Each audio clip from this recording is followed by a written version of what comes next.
Hey guys, what's up? This is Sergeant Masters here, coming back with you with another video. Let me adjust my camera. Anyway, I thought I'd just come back in while I had some time in between studies and work and whatnot. I thought I'd come back to you and make another video about something I like to do in my spare time, and it saves money to boot. And this is pretty much for all you guys who uh, like to shoot as I do. So I guess that's one reason you watch my videos. But anyways, one thing I like to do when I have some free time is I like to reload my casings. Whenever I go to the range, I try to pick up all the brass casings that I used when I shot whatever weapon I have at that time, and I'll pick those and any other brass I can find, and I'll reload the casings and make new usable rounds out of them again.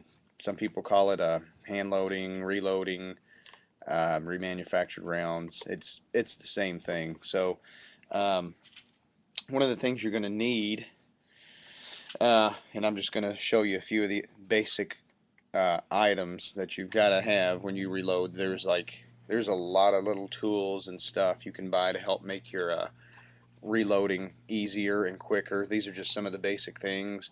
And if y'all like this video and you want me to make another one that goes into the, a little bit more in depth about uh, reloading, I can do that also. Now, I'm not the world renowned, the end all be all loading. Exactly the opposite.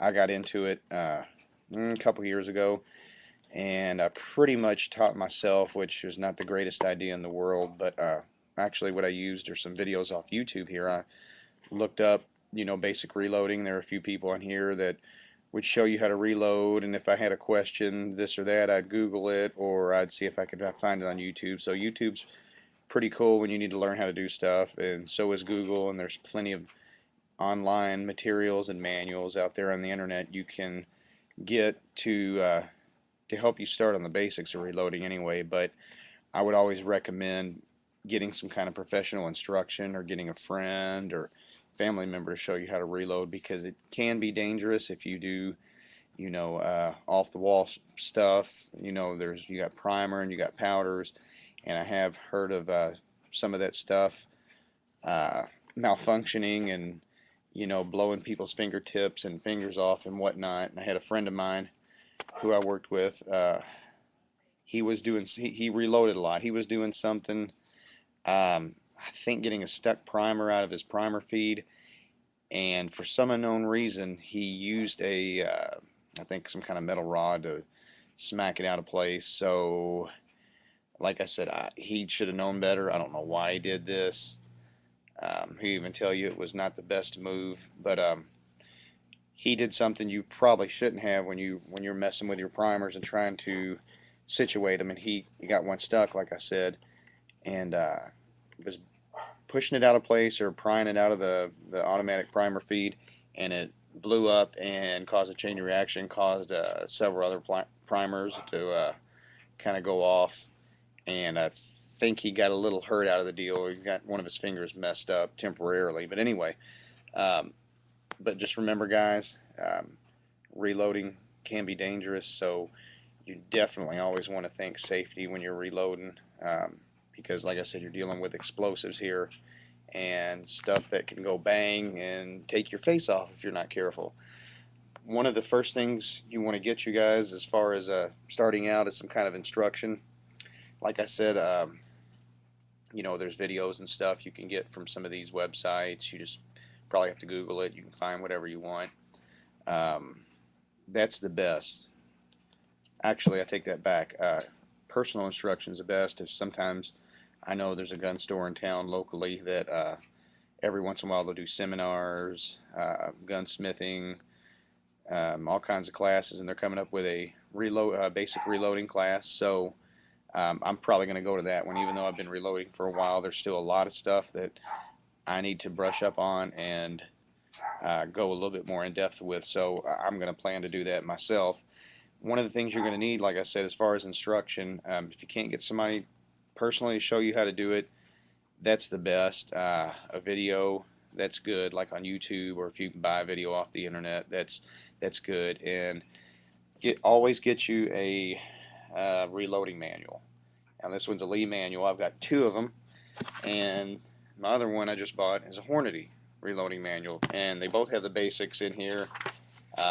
What a press is, the history of reloading, some basic reloading equipment, which is right here. This is actually a reloading, you can see that, a reloading die set. It's like a one die set. This is about as basic and rudimentary as you can get, and it's slower than Christmas, but I mean, if that's all you got, that's all you got. It's better than nothing. But it goes over the basics of reloading, what a press does, what kind of primers you need, basically all the information you'd need to get started, you know, in a jiffy. In addition to that, it has the different, it has the different caliber. I'm just showing you one randomly. It has different caliber specs. How long the casing should be with the bullet in it, how long the casing should be without a slug or a bullet in it, what kind of primers you should use, all the specs that you would need to know before you started reloading. And I'll just go to this one, the 357 Magnum. It has a, depending what kind of bullet you're going to use, I use with my 357 38 Special, I use a 158 grain Hornady XTP hollow point. And it has just that right here. You can see where where my thumb is. I don't have my good camera, but basically you go to the bullet type and weight, and then it'll tell you what type of powder is you can use for that type of bullet. And different powders burn at different rates. Rifle powder burns at a different rate from handgun powder, and even the separate powders within the specified bullet you're going to use give you different velocities. Now I know the Hodgdon H110 that I use for my 357 Magnum loads, if you load it at max load, it's also called a never exceed load, which you don't want to exceed that load. For 16.7 grains, you should get 1,757 feet per second velocity. You know, just right about there, and a lot of that depends on your reloading equipment, like your scale. So you need to get you a decent, get like a electronic digital scale. Even though you can use a analog reloading scale, that'll be fine too. And you need to, when you buy your stuff, guys, be picky about what kind of equipment you buy. Buy good shit. Don't buy cheapo, crapola, little cheap scales. I mean, there are some out there that'll do the job, but it's better to go ahead and invest in good stuff than to take a chance. Like I said, there's specs in here, how much powder you should use, depending on the weight of bullet you want to use, and this also has all kinds, just about every rifle and handgun load data in here for just about anything from from 223 to 7.62, 7mm, 7mm short, 357, 38 Special, 38 plus P, 44 mag, 45 ACP. And this is a really, if you're a beginner, this is a really great place to start off. Lee breaks everything down to a simplistic nature. They really give you detailed, in-depth information about the basics of reloading and what this does, what primers are for, what kind of powder you should use, burn rates, all kinds of mathematical formulas in here to figure out velocity. I don't worry about that though. I mean, I just go by what the specs in the book are. And the other one I have is a Hornady reloading manual. Now this one's kind of specific, and it's really biased toward Hornady loads, and that's fine. This is probably, if you're a little advanced, this is probably a good book to also get, because like I said, I'm using my 38 Special 357. I'm using Hornady hollow point XTP. So for the 38 Special, it has 158 grain XTP. It really doesn't give you any information about like lead semi-wad cutter bullets, just copper plated, stuff like that. It, like I said, it's biased, so it basically gives you all the load information for just the Hornady bullets. And this also gives you information for 38 Special, and 357 Magnum has all kinds of rifle. I haven't went through it and seen, kind of compared the two, which, do they have the same calibers through and through. I'm not sure. It was recommended to me at the store, so I went ahead and bought it, and I like it. And like I said, if this is probably a little bit more, the Hornady is a little bit more advanced, but if you get the Lee and start off with it, it should be fine too. And one of the reasons I bought this is just a little bit more up to date than the Lee, although there's nothing wrong with the Lee. But this is more for if you're going to use a specific type of bullet, like Hornadys. If you're only going to use Hornadys, then this would be the one you want. So, but get you a couple different reloading manuals. There's also really good information on handloads.com. You can select the type of the weight of bullet you're using. It's been a while since I've been on there. You specify the weight of the bullet you're using, and it gives you a complete breakdown of primers that are best suited for that type of load, powders that are best suited for whatever grain of bullet you're wanting to shoot, and so on and so forth. So you bookmark that, and when you have questions, you can just go on there and bam, look up any load data you need to know. The second thing you're going to need is a press. Now this is a hand press that I got. It works just as good as a tabletop press, and I used to have a tabletop press. I didn't have anywhere to mount it, and the spot that I had to mount it, there's a little, like on my workbench back here, there's a little lip that kind of overhangs, so I couldn't get the space I needed to fully extend the handle of the press to load stuff in. But this is came in a starter package I had. Came with my dies, press, shell holder. This is a hand press. Now it's okay. It's not as good and convenient, and you don't have necessarily the strength like you would a tabletop press. But for my loading needs, this is what I use, and it more than does the job. It is pretty solid, and I mean it's fairly good, and it's really all I need for right now. But here in the future, I'm going to get a tabletop press and go ahead and mount it in my little workstation back here in the basement and use that. It's just that this is good because if you're going out to the range and you want to do some quick loads, and you're comparing, maybe you're shooting different grains of bullets, you want to see how they perform ballistically, this would be pretty good to have. Like I said, it's portable. You can take it just about anywhere, throw it in a duffel bag with all your reloading components, and you can reload on the go. So that's pretty good. And show you this. This is a shell holder. This is what your empty brass casings sit in. Now each shell holder is specific to each caliber. I think this is number 1. I think it'll handle 38 and 357s, I know for sure. I'm not sure what else, but for different calibers you'd have to buy a different shell holder. And even on the tabletop ones, the ram is right here. You just snap this into the ram. You have your dies up here, put your shell holder in there, and then whether you're knocking the primer out of place or seating the bullet or whatever you need to do, it's going to do that for you. And the second thing is these are reloading dies right here. Each die has its own little function. Let's see. This, if you can see, it has a little rod at the bottom that sticks out just a little bit. That's a decapping die. Now these screw in, and follow the instructions. Of course, it comes with your die. You screw this in, and this is what you put your bullet in the shell holder. This is what knocks the primer out of the old shell. So you do that, and the next thing you'll do, this is a bullet seating. This is what, after you've put a new primer in, and I'll maybe go over that in a separate video, you put this in the press, raise your ram, and this pushes the new bullet down into the casing.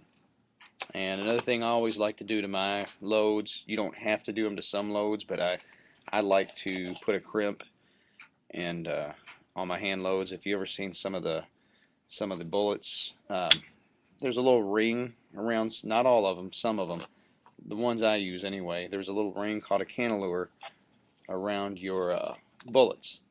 And that cantilever is made especially for people, or if you're going to load, that to crimp your rounds. So, and that crimp kind of holds your bullet in place inside the casing, because sometimes due to recoil, I know they highly recommend uh, rounds like 223 or 556 to have a crimp in them, because you don't want your bullet backing into the case, or you don't want the bullet falling out of your brass. And sometimes recoil, especially in higher powered weapons like 357s 44, sometimes a recoil can knock those slugs loose out of the brass. But as just a general rule, I always like to crimp mine, and that's what I do. I always get a crimp die for it. And some of these Lee dies include a crimping die. Some of them don't. I've had to buy them individually depending on what caliber you're buying. But again, for beginners, Lee is probably the best way to go. It comes with instructions, comes with load data, uh, and the instruction little pamphlet that comes with your dies. The next thing you're going to want, of course, you're going to need empty brass casings, though. And when you do gather your brass, one thing I like to do is just give my brass casings a once over, make sure there's no things that you necessarily wouldn't want to have in your casings, like cracks in the case mouth. Sometimes if cases are used too much, or for whatever reason, you can get cracks in your casings. You definitely don't want that. Gouges, deep dents, just anything that looks odd or possibly dangerous, just chuck it. You can always get a new case. I just give my cases the once over, make sure they're looking pretty good. They don't have to be shiny and brand new, but I don't want any cracks in them, definitely, or deep gouges, or any bulges or bends or anything like that. And like I said, it's okay if they're a little dinged up or a little dirty. You can always clean them. The next thing you're going to need definitely, are primers. Now these are for small pistols, for my 38, 357, 40 cal, and within the like I said, within the Lee manual, it tells you when you go to your specific caliber what size primer to use. So, and I didn't bring my priming tool out here with me, but the priming tool also came with this hand press, and it's just a little doohickey. Looks like one of the dies that you put into the ram right here, and you put your it comes with its own type of shell holder. You put your shell at the top, and you have like a little piston. When you raise the ram, it pushes that primer up into the primer pocket of your empty casing, and now you have a new primer in your casing, and you're ready to reload. The next thing you need is, of course, powder. Now there's subtle differences between loading rifle and loading pistol primer. When you're loading rifle, after I seat the primer and remove the old crimp from the round, and like I said, I'll get into those finer details in another video. After I remove the crimp, especially out of pistol also, I use a die that takes the mouth of the case and expands it just a little bit. You don't want too much. It kind of flares it out at the top, kind of slightly bell-shaped. This helps you to seat a new bullet easier after what's called chamfer. That's taking out the old crimp, getting any burrs off around the mouth of the casing. I'll put it in the expander, and that just flares, like I said, flares the mouth of the case out just a little bit, makes it easier to put a bullet in, seat a bullet actually. And I'll show you what it looks like when you don't prep your cases right, and what happens. You end up buckling your cases and rendering them unusable, and then you've got to get a bullet puller, pull your bullet out, and you've wasted a primer, and it's a pain in the ass, and you end up costing yourself time and rounds. but everybody messes up a little bit. I mess up some of my casings from time to time, especially when it's been a while since I've reloaded. Some things I just got to get reacquainted with. It's no big deal, but like I said, depending what type of load you're using. Now this is unique.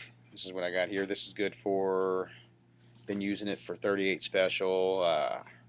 You can use it for 357. It tells you in the reloading manuals that I have what grain of bullet, what weight. That's how you measure bullet weight is in grains. What grain, and it lists the different type of powders that you can use for that bullet. And this is just one that I use for 38 and 357.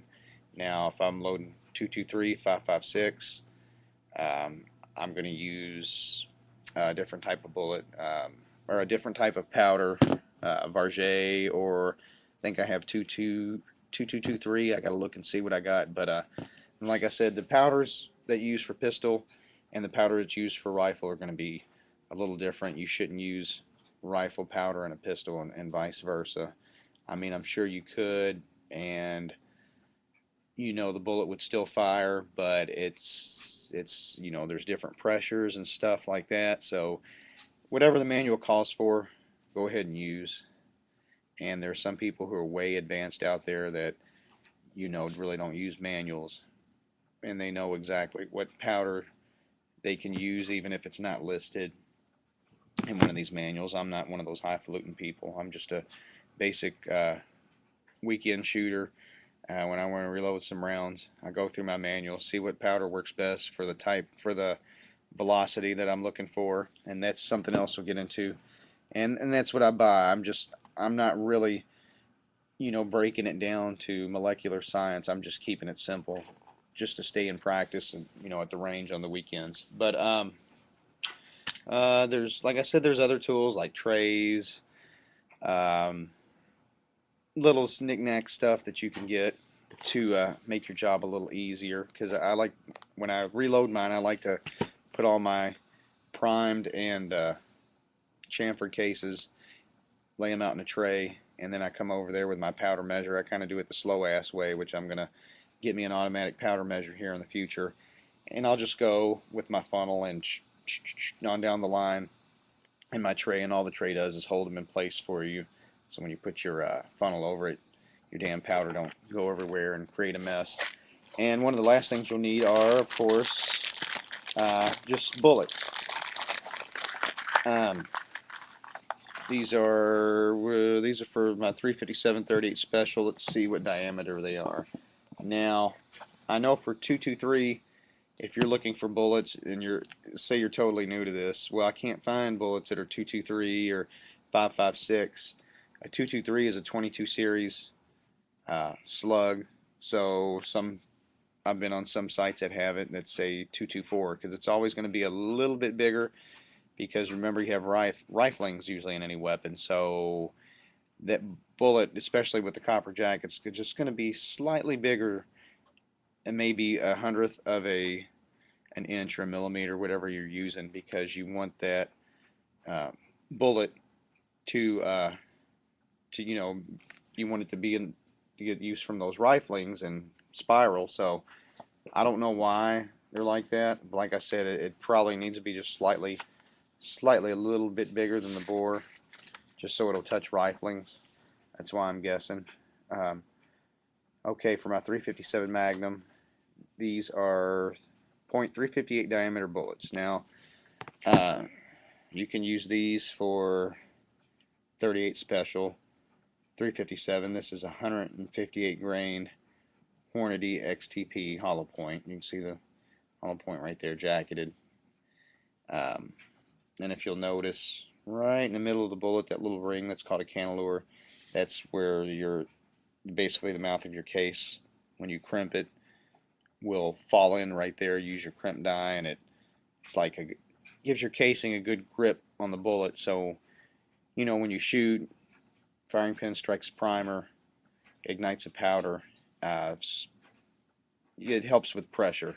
Like I said, I'm not an expert, guys. I know just the basics enough not to blow my face off, and every day I'm learning more. So, if there's something I'm missing in here, just give me a little bit of a break. I'm not new to it, but I'm not a professional at it. So, like I said, I know just enough to keep myself safe and make some pretty good quality loads.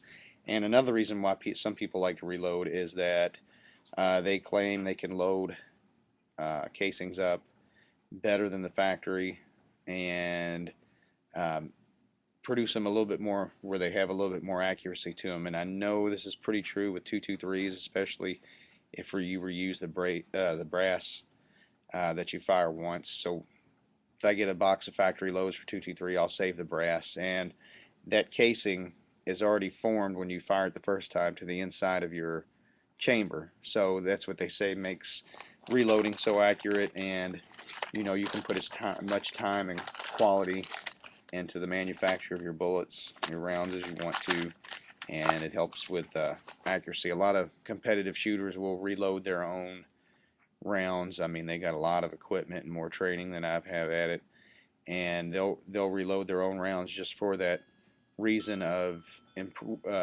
improved accuracy. And it must work because some of them win a lot of competitions. So um, that's about it, guys. I just thought I'd give you a little introduction to it. And like I said, I'm no authority on reloading. I've just been doing it a couple of years. There's still a lot for me to learn, but I know the basics. I know enough how to take one of these boxes and some primers and turn it into some pretty good quality ammo that gives you some good results. So, um, like I said, drop me a line or something if you need to know anything, or better yet, I'd take a class on it if you could, or get a video, because this is just not something you just jump into and start reloading that day. You want to research it first and basically read a book or get a video on it or ask questions at the local gun store. Usually there's a reloading guru or two in there, and they'll be more than happy to give you any pointers and tips on how to start reloading. And that's what I do. If I have a question, I'll call up one of the guys there, pay them a visit, and I'll say, how's this done? And they'll tell you, no problem. So until then, guys, be safe, and I will see you next time.